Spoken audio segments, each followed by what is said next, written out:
Langin, opo, dakilat mapagpala amang banal, Diyos na makapangyarihan sa lahat.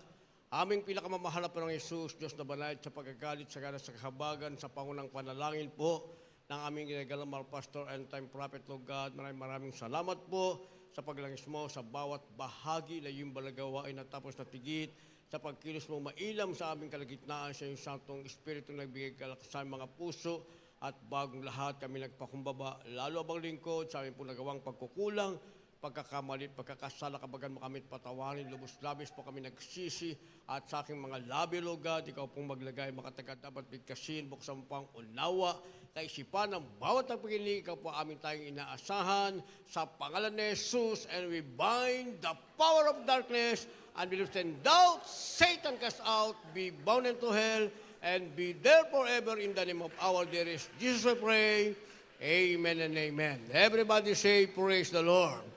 Una tigit sa lahat, ang pinakamatas na pagpupulit, pasalamat, kalwalatian at kadakilaan ay tangi lamang sa ating Diyos na buhay at makapangyarihan walang iba sa ating pinakamamahal na Panginoong Jesucristo. Ako po'y nagpaabot ng dobling paggalang sa ating pong beloved Honorable Evangelist Joel de Almeida, the end-time prophet of our loving God, into the whole Almeida family, at patuloy po ang ating pag-alala kailanman. Hindi po natin malilimutan ang mga turo at aral na iniwan ng ating beloved Honorable Stand Pastor, our beloved Mama Dear.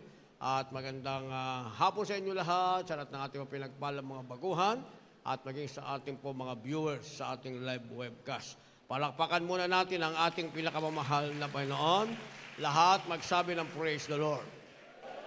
Ating tatalakayin sa ating pong monitor the main goal of life. The main goal of life sa Tagalog, ang pangunahing layunin ng buhay. Basahin po natin ang ating mga teksto. Kindly, double time tayo, wala masayang na oras. Basa. Dito po sa ikalawang mga tiga-Korinto, 8 talatay 11, ganito po ang pagkasulat. Datapwat ngayon ay tapusin din naman ninyo ang paggawa, upang kung paano nagkaroon ng sikap ng pagnanais, ay gayon din naman magkaroon ng pagkatapos ayon sa iyong kaya. Amen. Amen. Palakpakan mo muna natin uli ang ating pinakamamahal na Panginoon. Ang pangunahing layunin ng buhay o the main goal of life. Ano ba ang pangunahing layunin ng ating buhay, mga minamahal? Amen? Ano ba ang pangunahin? Pag sinabing pangunahin, yung nauunang dapat nating gawin, mga minamahal. Sabi sa ating nabasa sa 2 Corinthians chapter 8 verse 11, ang sabi rito, dapat ngayon tapusin naman ninyo ang paggawa. Yun pala ang pangunahing layunin ng ating buhay. Ngayon, tinawag na tayo ng ating mahal na Panginoon sa katotohanan ito. At tayo mismo sa ating mga labi ang magsasabing tayo ay nasa buong katotohanan. Tayo ang nakaranas ng mga himala, mga minamahal, kababalaghan at mapagpapala ng ating pinakamamahal na Panginoon. Pati nga sa board exam, mga minamahal, hindi ba? Pati sa board exam, mga minamahal, kahit hindi ka na mag-aral pa uli, mga minamahal, self-study na lamang, kapag meron tayong pananampalataya sa ating pinakamahal na Jesucristo, kaya kang ipasa in one take ng ating pinakamamahal na Panginoong Jesucristo. Actually, diyan maraming naudlot ang kanilang kinabukasan dahil sa hindi sila makapasa sa tinatawag na board exam, mga minamahal. Pero dahil tayo naglingkod sa ating pinakamamahal na Panginoong Jesucristo, ang pangunahing layunin ng ating buhay, yung ating main goal sa ating buhay, mga minamahal, ay tapusin daw natin ang ating paggawa. Narito na tayo ngayon. Gumagawa na tayo, mga minamahal, hindi dahil sa ating sariling pangarap, tayo ngayon ay gumagawa na ng kalooban ng ating pinakamamahal na Panginoong Jesucristo para Diyos ang gagawa ng ating kapalaran, magkakaroon tayo ngayon ng magandang kapalaran. Yung ating mga ambisyon, yung ating mga pangarap, hindi magiging pangarap lamang, bagkus magkakaroon ng katuparan, subalit ayon na sa kalooban ng ating pinakamamahal na Panginoong Jesucristo. Kaya nga minsan, nauudlot yung pagpapala, parang sinasabi natin, bakit ang tagal?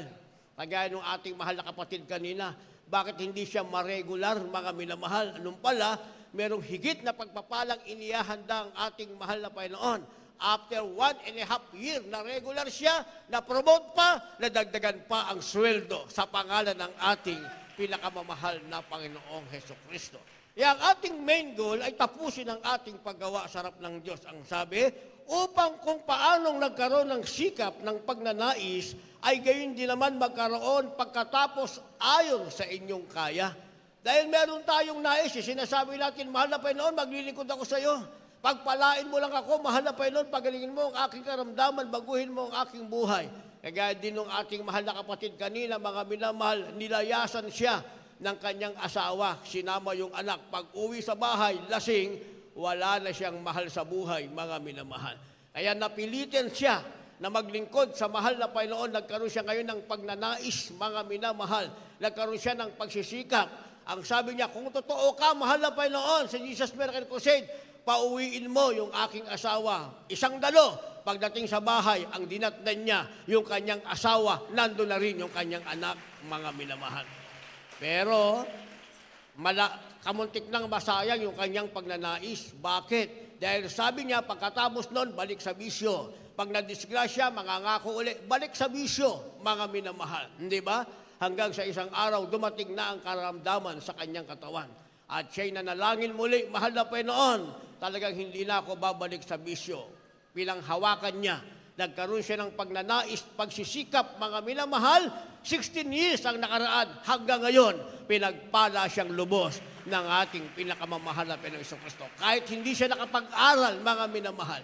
Marami nga nakapag-aral, yan nga ngayon ang problema natin, mga minamahal. Pasukan na naman. Samantalang yung gumraduate at gagraduate, ay wala kang papasukang trabaho, mga minamahal. Ngayon, pasukan na naman. Pila na naman ang mga estudyante nag-e-enroll sa mga university, mga minamahal. Samantalang yung gumraduate at gagraduate ngayong July, ay wala pa kang mapasukang trabaho. Pero ang anak ng Diyos, kahit walang pinag-aralan, palaging may trabaho, pinagpala ng ating pinakamamahal na Panginoong Kristo. Kaya ang sabi ng verse 12, sapagkat kung may sikap, ay tinatanggap ayon sa tinataglay, hindi ayon sa di tinataglay. Kaya meron tayong sikap. Ang sabi, nagsusumikap tayo ng ating main goal ay tapusin ang ating paggawa sa harap ng ating mahal na Panginoon. Dahil tayo nagsusumikap, ang sabi, ito ngayon ay ating tinataglay. Nakikita natin, ginagabayan tayo ng ating mahal na Panginoon. Kapag tayo nanalangin, isinuko na natin ang lahat sa mahal na Panginoon. Diyos ang gagawa ng paraan para matuwid ang ating buhay at matanggap natin ang pangakong pagpapala ng ating pinakamamahal na Panginoon. So yun ang ating main goal na sinasabi. Ang pangunahing layunin ng ating buhay, tapusin ang ating paggawa, ang ating paglilingkod sa mahal na Panginoon. Kaya hindi pinag-uusapan gaano kakatagal sa mahal na Panginoon, mga minamahal. Minsan, pagka napag-usapan, gaano ka nakatagal? Pinagmamalaki ng iba, 15 years na ako, 30 years na ako, pinagmamalaki. Ang tanong doon, sa loob ba ng mahabang panahong paglilingkod mo, mayroon ka bang maipagmamalaking nagawa sa harap ng ating mahal na Panginoon? Kaya nga sa langit, hindi tatanungin ng Diyos. Sa aklat ng buhay, walang nakasulat doon, mga minamahal, wala tayong mababasa na tatanungin ng Diyos kung ilang taong ka nang naglingkod sa Kanya. Hindi tatanungin ng malapon, gaano kahaba. Ang tatanungin ng mahal na Panginoon, ano ang nagampanan mo nang ikaw ay tawagin ng Diyos para paglingkuran siya? Yun ang tatanungin, yun ang titignan sa aklat ng buhay. Nakagawa ba tayo ng mabuti? Nakapaglingkod ba tayo ng tama sa mahal na Panginoon? Naging karapat dapat ba tayo sa pagpapalang ibinigay ng Diyos? Kaya nga, hindi natin may pagmamalaki. Sinasabi na lang natin na pinagpala tayo, inabot natin ang haba ng panahon. Nandito pa tayo, mga minamahal. Subalit, kung yan ay gagamitin natin, mga minamahal, para sabihin natin, hindi matagal na ako naglingkod sa Diyos. Marami na nagsabi niyan sa pastoral, meron akong inabutang ganyan, mga minamahal. Pero, wala namang nagawa sa harap ng ating mahal na Panginoon. Bakit? Dahil ang tinitignan ng Diyos, nagawa mo ba ang pangunahing layunin ng iyong buhay na paglingkuran mo ba ng may katapatan ang ating pinakamamahal na Panginoong Kristo? Kaya dito pumapasok, mga minamahal, yung sinasabing life-changing grace. Pagkatapos ng ating pangunahing layunin ng buhay, yung sinasabing the main goal of life, na unawaan na natin ito, na kinakailangang tapusin natin ang ating paglilingkod sa mahal na Panginoon. Hindi tayo Kristiyano na easy-go-lucky, hindi tayo Kristiyano dahil pinagpala tayo, kundi tayo Kristiyano dahil meron tayong tinatawag na life-changing grace. Anong ibig sabihin yan? Biyayang nagpapabago ng buhay. Dahil merong biyayang hindi nagpapabago ng buhay, mga minamahal. Pero pag nasa mahal na Panginoon ka, meron kang tinatawag na life-changing grace o biyayang nagpapabago ng buhay. Basa. Dito po sa aklat ng 2 Korinto, Kapitulo 5, ang bersikulo po ay 17. Kaya't kung ang sino man ay na kay Kristo, siya ay bagong nilalang, ang mga dating bagay ay nagsilipas na. Narito sila'y pawang naging mga bago. Amen. Dito po sa Ezekiel 18, talatay 29-24, ganito rin po ang pagkasulat. Ngunit pagka ang matuwid ay humiwalay sa kanyang katwiran at gumagawa ng kasamaan at gumagawa ng ayon sa lahat ng kasuklam-suklam na ginagawa ng mga masamang tao. Mabubuhay baga siya, walang alalahanin sa kanya ng mga matuwid na gawa na kanyang ginawa. Sa kanyang pagsalansang na kanyang isinalansang at sa kanyang kasalanan na kanyang ipinagkasala, sa mga yaon, mamamatay siya. Amen. Palapakan natin ang ating pinakamamahal na Panginoon. Lahat magsabi ng praise the Lord. Ito ang sinasabing life-changing grace kapag naunawaan na natin ang pangulahing layunin ng ating buhay. Sabi ng ating nabasa, 2 Corinthians chapter 5, verse 17, dapat isa kang bagong nilalang, sabi ng ating nabasa. Dahil na kay Kristo ka na, dapat ikaw ay isang bagong nilalang. Kaya nga, tinatapos mo ang tungkulin mo sa mahal na Panginoon. May tungkulin ka sa mahal na Panginoon, may tungkulin ka sa sarili mo, may tungkulin ka sa pamilya mo. Hindi dapat merong mapapabayaan. Hindi natin pwedeng sabihin, hindi, naglilingkod kasi ako sa Diyos, bahala na yung pamilya ko. Hindi, mga minamahal. Pag meron kang pamilya, pag ginampanan mo ang tungkulin mo sa kanila, ang ibig sabihin yan, ginagampanan mo ang tungkulin mo sa ating pinakamamahal na Panginoong Kristo. Kaya yung iba, mga minamahal, ang kanilang sinasabi, kasi merong pamilya. Kaya hindi makapaglingkod ng maayos sa mahal na Panginoon. Kaya nga yung iba, iniiwanan na lang yung tungkulin kasi meron daw pamilya.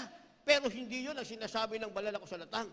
Ang sinasabing life-changing grace o biyayang nagbabago ng buhay, dapat nagpapatuloy kang maglingkod sa Diyos anuman ang obligasyong nakapatong sa balikat mo dahil yan ang main goal mo sa buhay na paglingkuran ng ating mahal na Panginoon. Dahil na kay Kristo ka, ikaw ay isang bagong nilalang. Sabi ng ating nabasa, dahil bagong nilalang ka, wala na ang dating bagay. Ano yung dating bagay, mga minamahal? Yan yung ating buhay na hindi nagbabago. Hindi ba? Nasa life-changing grace na tayo, mga minamahal, nasa biyaya nagpapabago na ng buhay tayo, yan ay biyayang galing sa Diyos na binago ang ating buhay, kaya nga wala na ang lumang bagay. Sabi ng last phrase, narito ang lahat ay pawang mga bago. Ngayon, mga minamahal, ano ang mangyayari kung ang matuwid ay huminto sa kanyang pagiging matuwid at humiwalay sa kanyang matuwid na lakad? Meron pa ba siyang biyaya na nanggagaling sa Diyos? Meron pa ba siyang sinasabing biyaya nagpapabago ng buhay, yung life-changing grace? Mananatili ba sa kanya? Hindi. Kaya nilagyan natin ng supporting verse. Sabi ng Ezekiel, Kabanatang 18, ang talata ay 26, pagka ang matuwid ay humiwalay sa kanyang katwiran at gumawa ng masama. Dahil itong matuwid, nagsawa na, mga minamahal. Ayaw niya nang tapusin yung kanyang main goal sa kanyang buhay. Ayaw niya nang tapusin, nagsawa na siya. Mga minamahal, sinasabi niya, total, matagal-tagal na rin naman ako naglingkod sa Diyos. Nasa 30 years na ako, nasa 40 years na. Nauna pa nga ako sa kanila. 2 pamilya pa lang Jesus Mericosed, nandito na ako, hinto na muna ako. Ang tanong, yung bang sinimulan mo ay makakapagbigay pa sa iyo ng tinatawag na biyayang nagpababago ng buhay? Uulitin natin. Sabi ng ating nabasa, pagka ang matuwid ay humiwalay sa kanyang katwiran at gumawa ng kasamaan at kinamatayan sa kasamaan na kanyang nagawa, ay mamamatay siya. Palakpakan natin ang ating pinakamamahal na Panginoong Kristo. Babalik natin sa 24, ang sabi, ngunit pagka ang matuwid ay humiwalay sa kanyang katwiran at gumawa ng kasamaan at gumawa ng ayon sa lahat ng kasuklam-suklam na ginawa ng masamang tao, mabubuhay baga siya, walang aalalahanin sa kanyang matuwid na gawa na kanyang ginawa, sa kanyang pagsalangsang na kanyang isinalangsang at sa kanyang kasalanan na kanyang ipinagkasala, sa mga yaon mamamatay siya. Anong sabi ng ating nabasa? Mawawala pala yung sinasabing life-changing grace, yung biyayang nagpababago ng buhay na galing sa Diyos, at ang lahat ng nasimulan na, ang sabi, hindi makiging pakinabang sa Kanya. Wala nang pakinabang sa Kanya, mga minamahal. Hindi na siya tatawaging bagong nilalang, babalik lang siya sa dati. Kaya kung saan siya nasumpungan sa kasalanan, ang sabi, sa kasalanan na Kanyang ginagawa, dun siya mamamatay. Naintindihan natin? Naintindihan. Kaya hindi pwedeng ngayon ay Kristiyano tayo at bukas pag gusto nating huminto sa pagiging Kristiyano, hihinto na tayo. Ngayon, on fire tayo. Gustong-gusto nating magpagamit sa mahal na Panginoon, mga minamahal. Gustong-gusto nating magpagamit. Mamaya, nakita natin, palagi tayo nakasayin sa CR. Hindi ba? Laging naglilinis ng flooring, laging nakasayin sa basura. Ayaw na natin, mga minamahal. Mabuti pa, hindi nyo na sinimulan. Dahil kung sinimulan nyo at saka nyo tinigilan, mga minamahal, lahat ng ginawa nyo nauna, sabi ng ating nabasa, baliwala na pala. Kung saan ka nasumpungan sa kasalanan, pagtanggit, paghinto mo sa paglilingkod sa mahal na Panginoon, doon ka pala ngayon hahatulan ng kamatayan ng ating pinakamamahal na Jesucristo. Kaya, mawawala yung tinatawag na life-changing grace na dapat ay manatili sa atin. Kaya pagkatapos ng life-changing grace, mga minamahal, papasok ang sinasabing life-saving choice. Life-saving choice ang ibig sabihin, pagpipiliang nagliligtas sa buhay. Ikaw ang pipili niyan. Ako ba'y magpapatuloy? O ako ba'y hihinto na? Ay, nasa sayo yan. Kung ayaw mo na ng langit, nasa sayo yan. Ikaw ang nag-alis ng iyong pangalan sa aklat ng buhay. Pero, pag pinahalagahan mo ang tinatawag na life-saving choice, anuman ang mangyari, hindi mo sinukuan, hindi naman ikaw ang magbibigay ng tagumpay sa sarili mo. Hindi tayo. Kasi tayo wala tayong pagtatagumpay. Kaya nga alipin tayo ng kaaway ng Diyos. Pag gusto tayong galing sa kasalanan, nasa kasalanan lang tayo. Yung kasalanan natin magbubunga na ng karamdaman, dadating ng kamatayan, wala tayong magagawa kasi powerless tayo. Kailan tayo naging makapangyarihan at kailan naging matagumpay? Nung tayo ay nagkaroon na ng sinasabing main goal of life. Nung tayo nagkaroon na ng pangaulahing layunin sa buhay na paglingkuran ang ating pinakamamahal na Panginoong Jesucristo. Ano yung sinasabing life-saving choice? Basa. Dito po sa aklat ng Mateo, Kapitulo 16, ang talatay 26. Sapagkat ano ang pakikinabangin ng tao kung makamtan niya ang buong sanlibutan at mawawalan siya ng kanyang buhay, o ano ang ibibigay ng tao na katumbas ng kanyang buhay? Dito po sa aklat ng Mateo, Kapitulo 7, ang talatay 23. At kung magkagayo'y ipahayag ko sa kanila, kailanman hindi ko kayo nangakilala. Magsilayo kayo sa akin, kayong manggagawa ng katampalasanan. Amen. Palakpakan natin ang ating pinakamamahal na Panginoon. Lahat magsabi ng praise the Lord. Life, saving choice, o pagpipili ang nagliligtas sa buhay. Sabi ng ating nabasa, mga minamahal, 16 ng Mateo, ang kabanata ay 26, sapagkat ano ang papakinabangin ng tao kung makamtan niya ang buong sanlibutan at mawawalan siya ng kanyang buhay, o ano ang ibibigay ng tao na katumbas ng kanyang buhay. Pinili mo ang sanlibutan. Ibig sabihin, hindi mo na tinapos ang paggawa mo sa mahal na Panginoon. Ibig sabihin yan, pinili mo na uli ang sanlibutan. Sabi ng ating nabasa, pinili mo yan kahit makamtan mo yan. Sabi ng ating nabasa, wala pa rin pakinabang. Dahil wala daw pwedeng itumbas sa buhay ng tao. Sabi, itong buhay na ito na ibinigay ng Diyos, mga minamahal, hindi mo kayang tumbasan ito. Sa sanlibutan, maaaring paghinto mo sa paglilingkod sa Diyos, ang gagawin ni Satanas, pasasaganahin ka. Maraming ganyan, mga minamahal. Hindi ba nakwento ko na sa inyo? Dating isang manggagawa, hindi gumagawa ng tama. Ang ginawa niya, bisna't magpaturo, mga minamahal, lumabas. Dahil wala na siyang mukhang iyaharap sa kanyang mga kasama dahil natuklasan yung kanyang hindi magandang ginagawa. Paglabas niya, mga minamahal, naging warehouseman. Ibig sabihin, way back 1980s, malaki na ang kanyang sweldo. Mga minamahal, pinagyaman siya ni Satanas.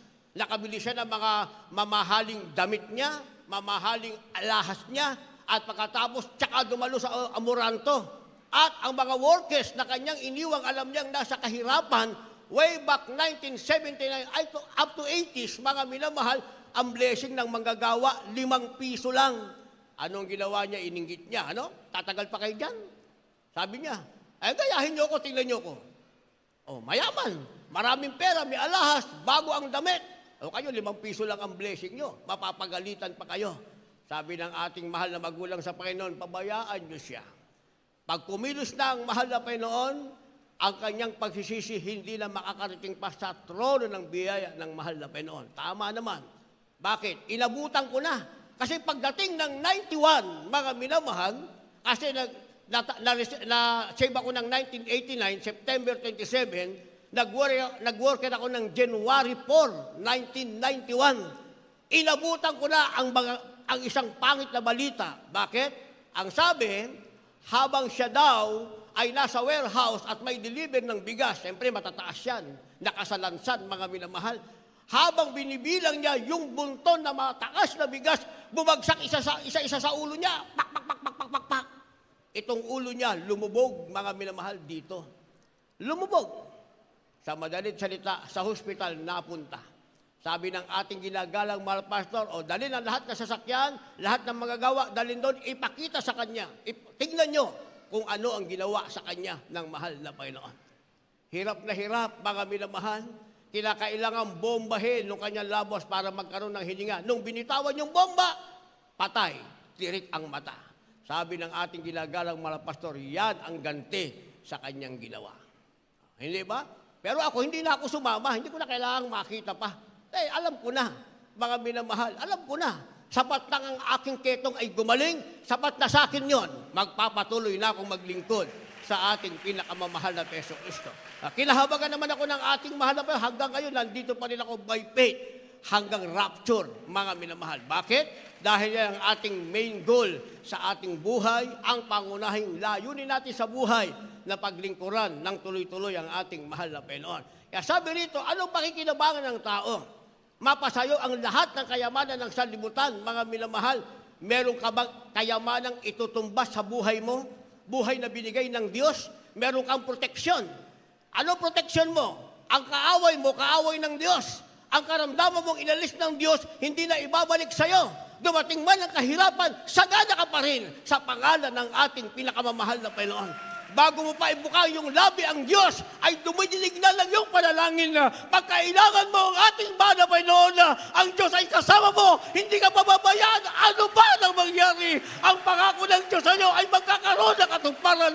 Huwag mo lang iiwanan ang ating mahal na Panginoon. Tapusin mo lang ang iyong paggawa. Pero kahit sumagana ka sa sanlibutan, pag wala na si Kristo sa iyo, isang pitik ng kaaway ng Diyos, mga minamahal, mawawalan ka ng buhay, ang kayamanan mong pinagmamalaki, hindi mo pakikilabangan, didilat pa ang mata mo sa impyerno. Anong sasabihin ng Diyos? Anong sasabihin ng Diyos? Mateo Kabanatang 7, ang talatay 23, ang sabi ng ating nabasa, kung magkagayon, ipapahayag ko sa kanila kailanman, hindi ko kayo nakikilala, magsilayo kayo sa akin, kayong manggagawa ng katalampalasanan. Lahat magsabi ng praise the Lord. Yun na pala ang sasabihin ng mahal na Panginoon. Ngayon, nasa tinatawag tayong main goal of life, ang sinasabi ng Diyos, anak, magpatuloy ka lamang. Hindi kita pababayaan, hindi kita iiwanan. Kasama mo ako sa iyong paglalakbay hanggang sa huli-hulihang sandali. Pagpapalain kita, iingatan kita. Ang kaaway mo ay kaaway ko. Ayan ang sinasabi ng Diyos, mga minamahal. Nakalagay lahat sa banal na kasulatan. Pero, pag hindi natin natapos ang ating paggawa, anong sasabihin ng malapit noon? Lumayo ka sa akin, ikaw na manggagawa ng katampalasanan. Hindi ka na palalapitin ng Diyos sa Kanya. Ang Diyos hindi na lalapit sa iyo. Itatakboy ka na bilang isang tampalasanan sa harap ng ating pinakamamahal na Panginoong Jesucristo. Lahat magsabi ng praise the Lord. Kaya tayong pipili, mga minamahal. Pagkatapos nating pumili, kasi mga minamahal, dadating naman ang sinasabing na life-giving words. Ano ang ibig sabihin ng life-giving words? Ibig sabihin, mga salitang nagbibigay buhay. Dahil pinili mo na ikaw ay magpatuloy. Hindi mo tinignan anong merong kayamanan ng sanlibutan. Hindi mo tinignan kung anong pag-uusig na meron ka, kinakaharap mo ngayon. Tinignan mo ang iyong layunin, ang pangunahing layunin mong paglingkuran ng Diyos. Darating sa iyo ngayon ang sinasabing life-giving words. Ito ang salitang nagbibigay buhay. Dito ka ngayon gagawa na nakalulugod sa harap ng ating mahal na Panginoon. Ano ang gagawin mo? Basa. Dito po sa Gawa, Kapitulo 14, versikulo 22. Na pinatitibay ang kaluluwa ng mga alagad, na inaralan sila nagsipanatili sa pananampalataya at kanyang pamamagitan na maraming kapigatian, kinakailangan magsipasok tayo sa kaharian ng Diyos. Amen. Amen. Naintindihan natin yon. Babasahin ko ulit para maging malinaw. Ang sabi, na pinatitibay ang mga kaluluwa ng mga alagad, inaaralan sila. Ito yung sinasabing life-giving words. Ibinibigay yung aral sa mananampalataya, mga minamahal. Anong aral na ibinibigay? Ang sabi rito, nasa pamamagitan ng maraming mga kapighatian ay kinakailangang magsipasok tayo sa kaharian ng Diyos. Paano tayo papasok sa kaharian ng Diyos? Sagana ba ang buhay? Walang pagsubok? Walang kapighatian? Pag yun ang ating inaasahan, hindi ka papasok sa kaharian ng Diyos. Kasi yung walang kapighatian, nakapasok ka na sa kaharian ng Diyos. Nandun ka na. Pero kailangan pumasok ka. Pero sinasabi ng banal na kasulatan, mga minamahal, meron kang daraanan. Meron kang hakbanging daraanan. Sinasabing life-giving words o mga salitang nagbibigay buhay na ikaw daw bilang mananampalataya ay manatili sa pananampalataya mo. At sa pamamagitan ng maraming pagsubok at kapighatian, pag nalampasan mo yan, papasok ka na ngayon sa kaharian ng Diyos. Doon na mawawala yung kapighatian, mga minamahal. Ay, hindi yan mawawala. Sa isang pamilya lang, mga minamahal. Sa isang pamilya lang. Araw-araw meron tayong kapighatian, hindi ba? Doon lang sa mga anak niyong makukulit, kapighatian na yan, mga minamahal, hindi ba? Tingnan niyo yung ginawa ng mga bata nung nakaraan. Inakyat yung sasakyan ng ating kapatiran, pinaghihila lahat ng wiring, pati relay, pinaghihila. Mabuti yung kanyang side mirror na, naku, napakamahal. Hindi nahila pero wasak yung sasakyan. Mga minamahal, sino ang gumawa nun? Anak nyo. Diba? Alam kong kapighatian nyo yan. Pero kinakailangang turuan nyo sila. Pag sinabi nyo, okay lang anak, nag-usap ko, hindi, bata pa naman yan. Eh pag matanda na yan, ikaw na ang susuwayin niya. Kaya bata pa lang, ngayon pa lang, para mawala ang kapighatian mo, paglaki niya, ngayon pa lang, turuan mo na. Ngayon pa lang. Diba? Sinasabi ko nga sa inyo, yung pamangkin ko, 5 yon, mga minamahal, 1 babae, 4 na lalaki. Pero lumaki sila sa Amoranto, mga minamahal, doon na sila lumaki. Dahil 2 magkapatid pa lang yun, sama-sama na ng lolo nila sa Cuneta Astrodome. Hanggang sa lumipat na tayo, nadagdagan na, naging 5 na sila, mga minamahal. Naging 5. Nasaan sila? Nasa likod ng lola nila. Hindi sila naglalaro, mga minamahal. Doon lang sila. Aalis lang sila pagkakain, CCR, babalik uli. Bakit? Yung kasi ang sabi ng lola nila. Pumunta tayo sa gawain. Doon kayo sa likod ko, meron tayong pagkain, kumain kayo sa kantin. Pagkakain, balik. Pag CR, balik. Nagsipaglakihan yung aking 5 pamangkin, nagsipag-asawa, mga minamahal. Wala namang nasirang sasakyan ng kapatiran. At ngayon, meron na silang mga anak. Yung mga anak naman nila, ang kasama ng lola nila. Panibagong henerasyon na, mga minamahal. Sa makatuwid pag ano na ugali ng bata, hindi nyo naturuan. Sa inyo darating ang tinatawag na kapighatian. pagsisisihan nyo, bakit hindi nyo naturuan ng iyong anak, mga minamahal? Ano ba sinasabi ng banal na kasulatan? Dito tayo sa Kawikaan. Kabanatang 23, talatang 13 at 14. Para sa bata ito, dapat ginagawa ito ng magulang. Kawikaan 23, talatang 13 at 14, ilagay sa ating monitor. Sa mga Kawikaan, 23, talata 13 at 14, ganito po ang pagkasulat. Huwag mong ipagkait ang saway sa bata, sapagkat kung iyong hampasin siya ng pamalo, siya hindi mamamatay. 14, iyong hahampasin siya ng pamalo at ililigtas mo ang kanyang kaluluwa sa Sion. Palakpakan natin ang ating mahal na Panginoon. Diba? Kaya mali ang bata sa ibang bansa. Sa ibang bansa, mga minamahal, hindi mo pwedeng kantiin yung bata kasi puno ng buhok. Sasabihin ng bata, I sue you. Ibig sabihin, didimanda kita. Kaya yung mga bata sa ibang bansa, mga minamahal, sila ang amo ng kanilang mga magulang. Pero tayo, Kristiyano tayo, nasa sarili natin tayong bansa. Nasa sarili na tayong bansa. Dapat gawin natin kung ano ang nakalagay sa banal na kasulatan. Anong sabi? Huwag mong ipagkakait sa bata ang pamalo dahil kung papaluin mo siya, ililigtas mo ang kanyang kaluluwa sa Sheol, sa impyerno, ililigtas mo. Pero kung pababayaan mo lang, una sa bahay nyo yan, maninira, o pabayaan mo lang, honey. Sweetheart, pabayaan mo lang, bata pa yan. Mamaya, binata na pala, ikaw na ang binabanatan. Pabayaan mo lang, honey, bata pa yan. Ilang panahon, binata na, honey, ako na ang binabanatan. O, di ba? Kaya makikita yung pagpapalago, pagturo ng magulang, kung naturuan sa bahay. Kaya kong sabihin, mga minamahal. Kaya kong sabihin. Bakit? Naganap nga eh. Anak ng ating beloved ordained preacher, Rap Blanco, 5 rin yun, mga minamahal. Nandun lang yung sa riser, walang alisan hanggang matapos ang gawain. Pero minsan inabutan ko, may 2 umalis. Sabi ng ating beloved Brother Rap, sa bahay tayo mag-uusap, sa pastoral. Pagdating sa pastoral, palo dito, palo doon. O, lumaki namang matino. Di ba? Pero yung hindi nyo pinapalo, mga minamahal, sa susunod, kayo na ang papaluin yan. Maniwala kayo sa akin. Sinasabi ng banal na kasulatan, pag pinalo mo siya, hindi ko sinabing bugbugin nyo. May sinabi bang banal na kasulatan na bugbugin nyo? Wala naman, di ba? May sinabi bang banal na kasulatan, mga minamahal, tadyakan nyo? Wala naman. Ang sabi, paluin mo.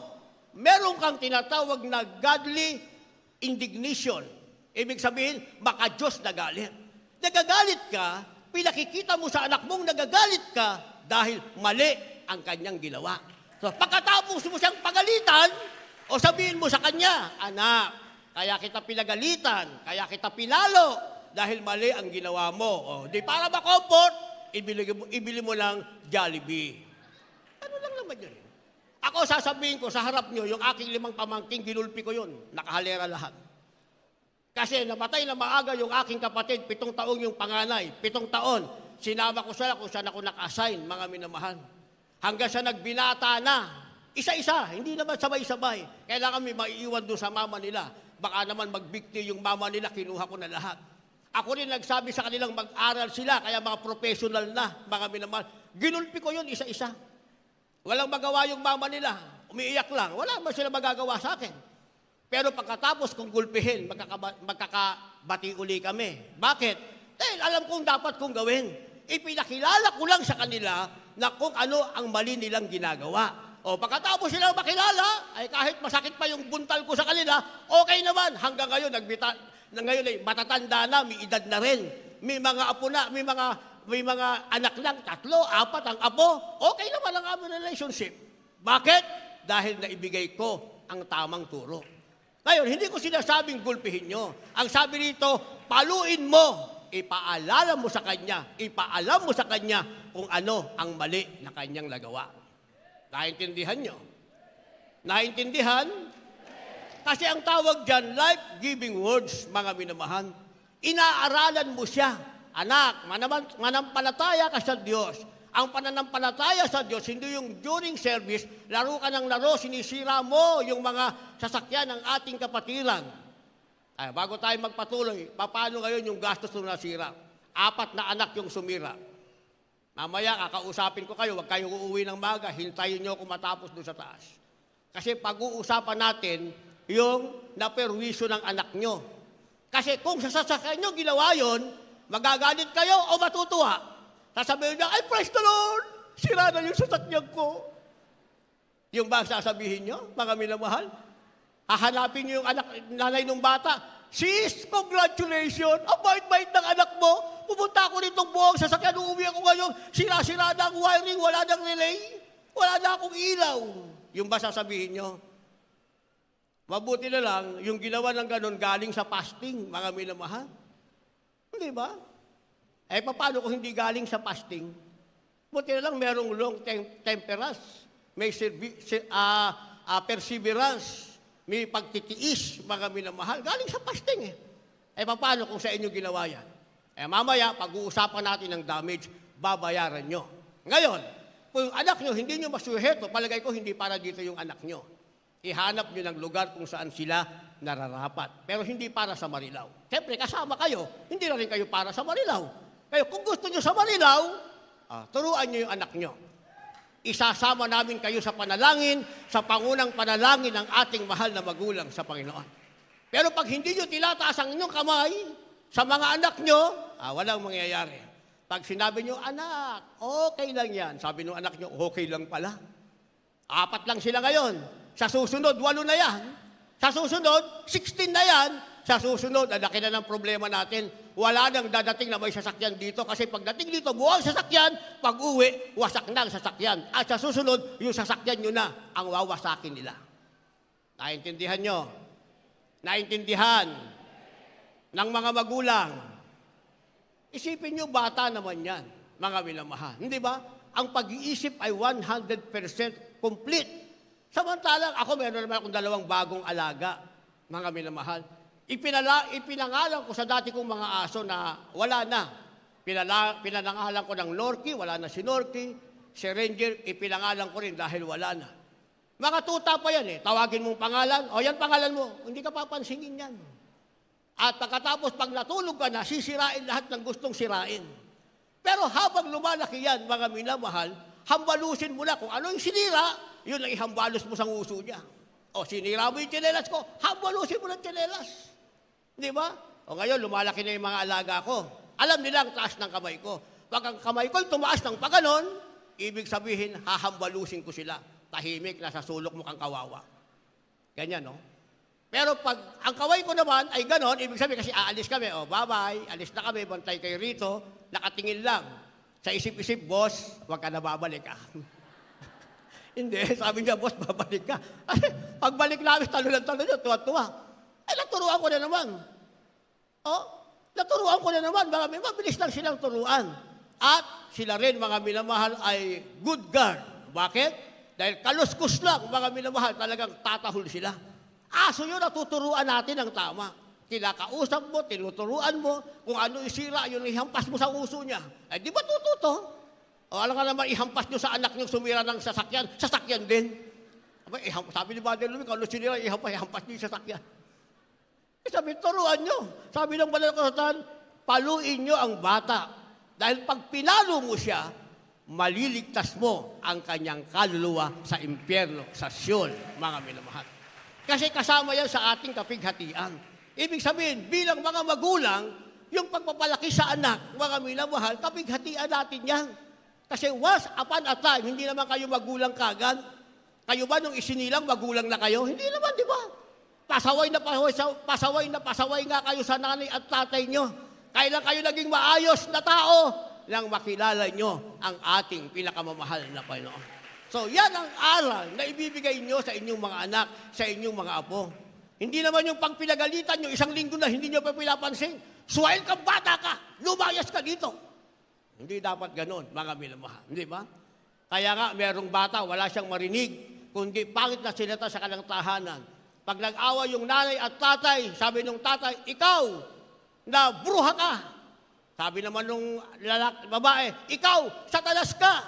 Sabi nung bata, inaaway siya, nay, wag na kayo mag-away. Isa ka pang demonyito ka. Ang ginawa ng bata, naglayas, lumayas.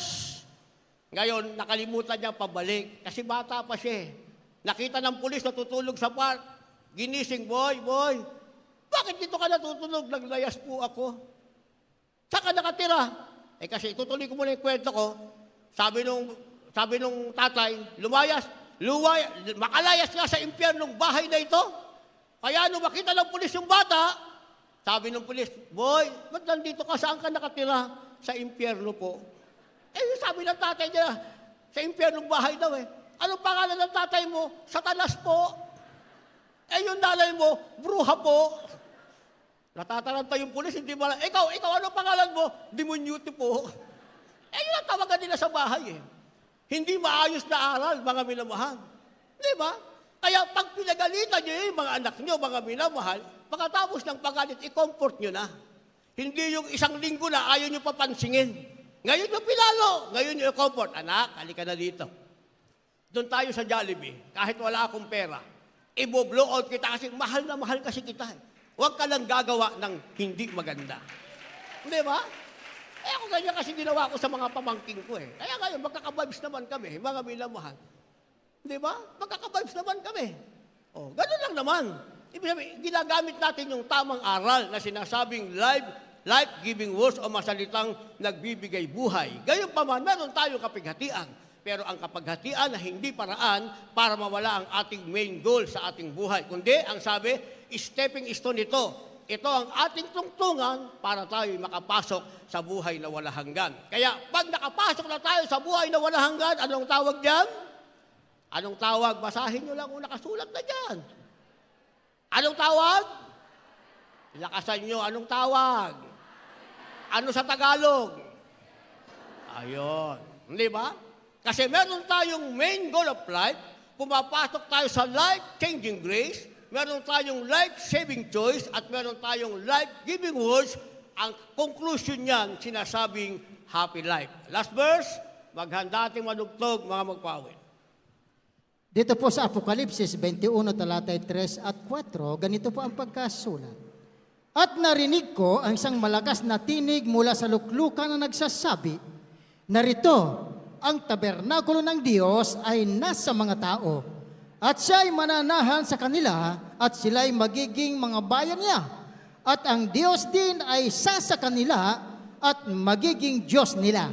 4, at papahirin niya ang bawat luha sa kanilang mga mata, at hindi na magkakaroon ng kamatayan, ni hindi na magkakaroon pa ng dalamhati, o ng pananambitan man, o ng hirap pa man. Ang mabagay ng una ay naparam na. Amen. Palakpakan natin ang ating pinakamamahal na Panginoon. Siya nang bagsak natin sa happy life, mga minamahal. Para maging happy, yung may-ari ng sasakyan na nasira ating beloved brother Perdi. Yung mga magulang, lapitan nyo na lang siya. Pag sinabi niya, okay na sa akin, isang burger lang, okay na yun. Ay, di, tapos na. Dapat, pero hindi dapat maulit yan. Kasi pag naulit, kami mismo magpapaban sa inyo. Dahil maraming sisirain yung anak. May mga autist na wala namang rules, walang masisira. Palagay ko, bagay kayo ron. Pero kung masusuheto nyo, di magsama tayo rito hanggang rapture, mga minamahal. Lapitan nyo lang ating beloved brother Perdi.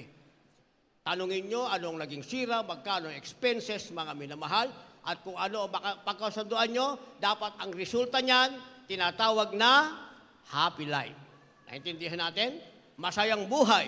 Sabi ng ating nabasa sa talatang 3, mga minamahal, siya'y mananahan sa kanila, sila'y magiging bayan niya, at ang Diyos din ay sa kanila at magiging Diyos nila. Kaya pala sinasabing happy life.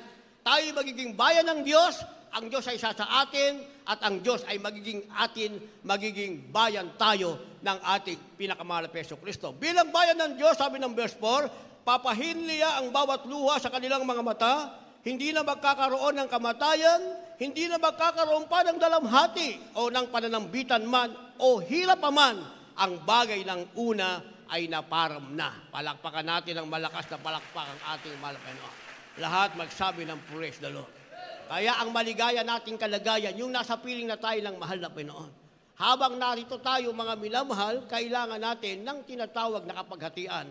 Part of our Christian life yan. Bahagi ng ating buhay Kristiyano. Pero ang kapaghatian ay hindi dahilan para hindi tayo manatili sa ating main goal of life. Kundi ito ang tinatawag na hagdanan para tayo tumapo sa ating tungkulin at manahin natin ang sinasabing happy life. Tayong lahat ay tumayo at umawit sa ating mahal na Panginoon.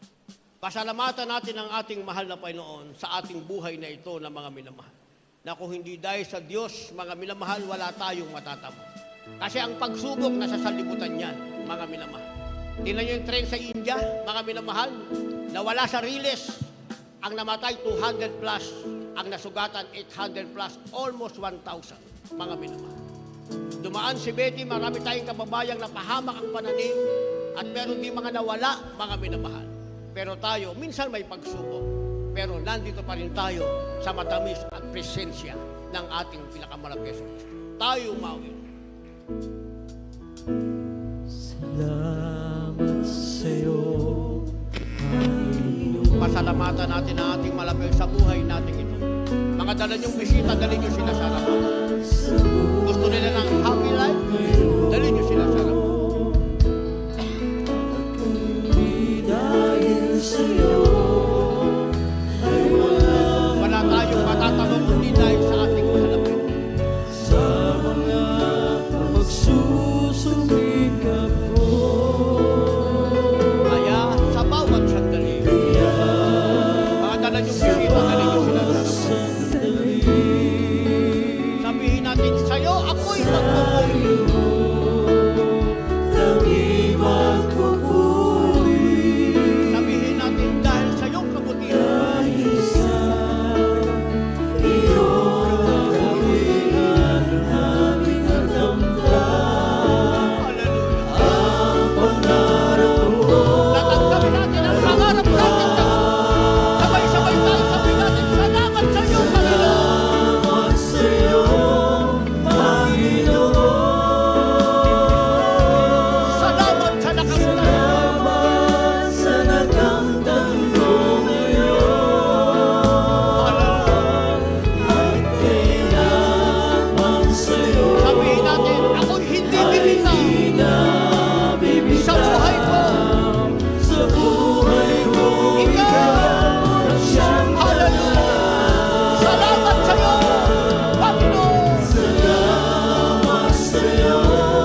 purihin ang ating pinakamamahal na Panginoong Hesukristo.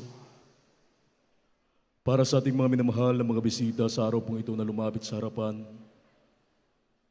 tanggapin niyo po ang ating mahal na Panginoon, napakahalaga ng kaligtasan.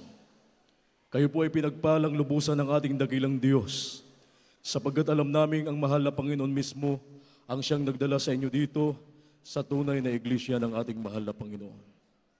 Kayo po ay saksi ngayon mga minamahal kung paano kumikilos ang ating dakilang Diyos sa buhay ng bawat mananampalataya dito sa Jesus Miracle Crusade International Ministry. Inyo pong napakinggan ang mga banal at makapangyarihang salita ng ating mahal na Panginoon.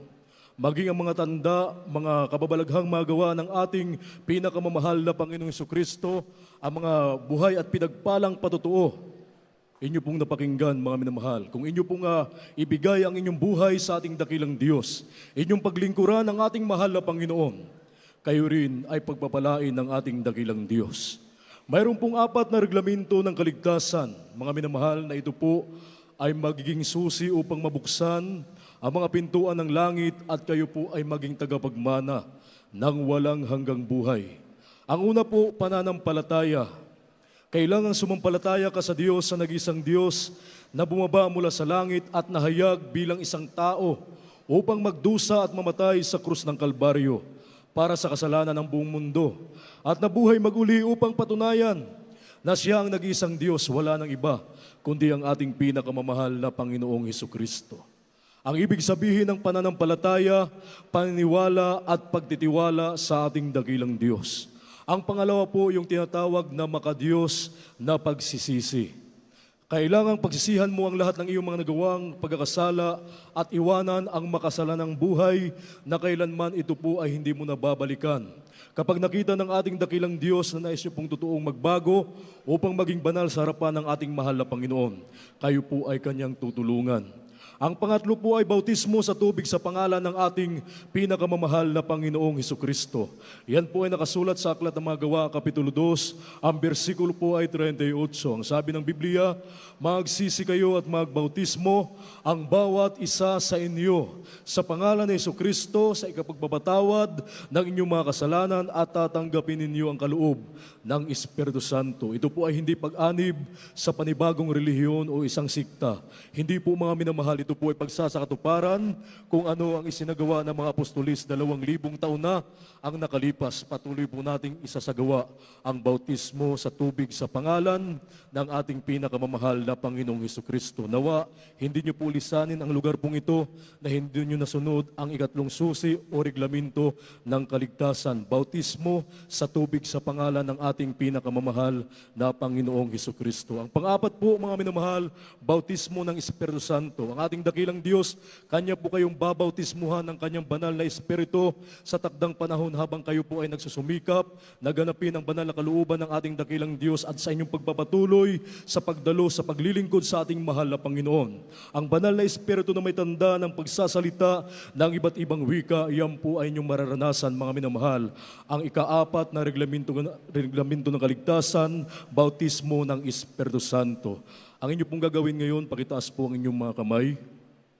Bilang tanda ng inyong pagsuko sa harapan ng ating mahal na Panginoon, at banggitin niyo po ang panalangin aking sasabihin kasama po yung tao sa pusong pagsisisi. Sapagkat sabi ng Biblia, walang matuwid, wala kahit isa, ang lahat ay nagkasala at hindi nakakaabot sa kaluhatian ng ating dakilang Diyos. Sundan niyo po ako sa panalangin aking pong sasabihin. Sabihin niyo po, dakila at magpala po naming Ama, Diyos na makapangyarihan sa lahat, sa matamis at makapangyarihang pangalan ni Jesus, mahal na Panginoon, ako po ay isang taong makasalanan at ako po'y lubos na nagsisisi sa lahat ng aking mga nagawang mga pagkakasala mula na ako'y mag-iisip hanggang sa mga oras na ito.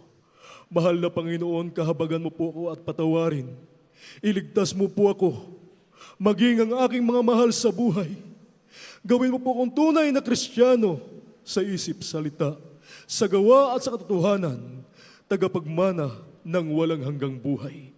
Ang lahat ng ito ay aking samot dalangin sa matamis at makapangyarihang pangalan ni Jesus na aking tinanggap.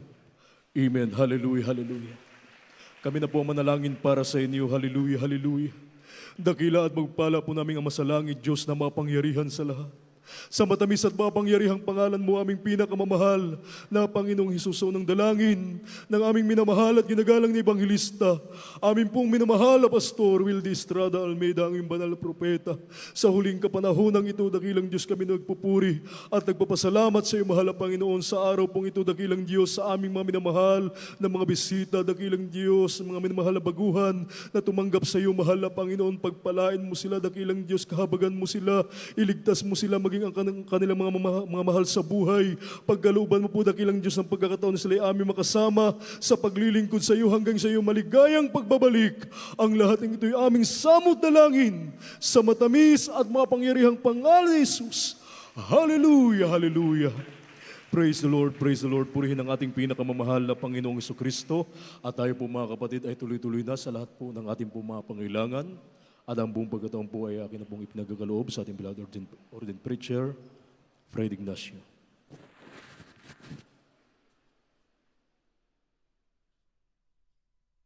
God bless you po, beloved Brother Rodel. Maraming salamat sa ating dakilang Diyos. Puri naman ang Panginoon. Tayo po ngayon ay dadako sa trono ng biyaya ng ating dakilang Diyos. There is no distance in prayer. Maging kayo man na aming pong webcast viewer nasa ibang bansa, kung kayo may pananampalataya, pagagalingin kayo ng mahal na Panginoon. Pananampalataya na sinasabi ko palagi, minamahal, huwag nating sayangin ang itak na hinasa natin pagkatapos itatago natin sa kaluban. Pagsabi mo na Kristiyano kasi, matagal na ako, di na ako gumagaling. May dahilan, mag-search ka sa iyong sarili. Kaya, tandaan po natin, minamahal, ang Diyos na sinasamba ng Jesus Miracle Crusade ay makapangyarihan. Marami ng karamdaman na pinagaling dito. Itinakwilan ng ospital at mga doktor, minamahal ko, at mga gamot.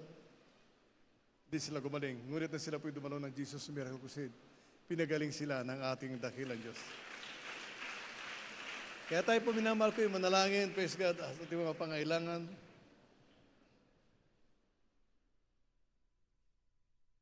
Opo, dakila naming Ama, Diyos na makapangyarihan sa iyong pangalan, aming pinakamamahal na Panginoon. Pinakamamahal na Panginoon sa panalangin po ng aming minamahal at ginagalang Pastor Evangelista Wildy Estrada Almeida, yung banal na propeta. Nato kami sa iyong banal na harapan, nagpapakumaba, nagsusumamo sa iyo, humingi na tawad sa lahat po ng pagkukulang, sa mga kahinaan na pagbigyan. Patawad po, dalangin po namin ng Diyos. Hallelujah. Ang pagbibigay mo ng kalakasan, kalusugan, pag-iingat, pagpapala, mahabang buhay sa aming minamahal at ginagalang Pastor Evangelista Wildy Estrada Almeida, yung banal na propeta. The beloved children, children in row, grandchildren, great-grandchildren, sa lahat po ng mga aral, lahat po ng manggagawa, lahat po ng mga kapatiran sa buong daigdig. Pagpalain mo kami sa araw na ito. Tugunin po yung panalangin na bawat isa sa amin. Batid po namin ng Diyos na hindi po maigsi yung kamay, na hindi mo mapagkaloob ang pangalan ng bawat isa at hindi po malayo yung pandinig na hindi mo papakinggan ng hinaing ng anak. At sa iyong makapangyarihan ang pangalan namin sinasawahay. Hindi mo yung nakaramdaman demos of sickness and disease, demos of unbelievable thoughts, demos of hindrances, demos yung nakahinaan, cast out, cast out, cast out. Demo yung nakahirapan, cast out. In Jesus' mighty name we pray. Problem be solved. In Jesus' mighty name we pray. Hallelujah. Praise the Lord. Hallelujah. Praise the Lord. Purihin ang ating dakilang Diyos. Purihin ang ating pinakamamahal na Panginoon. Tayo po yung lulundag na 3 beses kasabay ng pagsigaw ng Hallelujah. Praise the Lord. Gawin po natin yung minamahal. Ang pinakamadayang tao, yung nadadaya yung sarili niya. Pag inangkin mo na ikay pinagaling ng ating dakilang Diyos, pagagaling ka naman ng Panginoon. Pero pagka ikaw mismo sa sarili mo, wala kang tiwala, hindi ka gagaling, mananatili ka, may karamdaman. Kaya tayo po minamahal, lundag tayo 3 beses, pagsigaw ng Hallelujah, praise the Lord, 3 rin, gawin natin. Hallelujah, praise the Lord! Hallelujah, praise the Lord! Hallelujah, praise the Lord! Palakpakan natin ating dakilang Diyos. Maraming salamat sa ating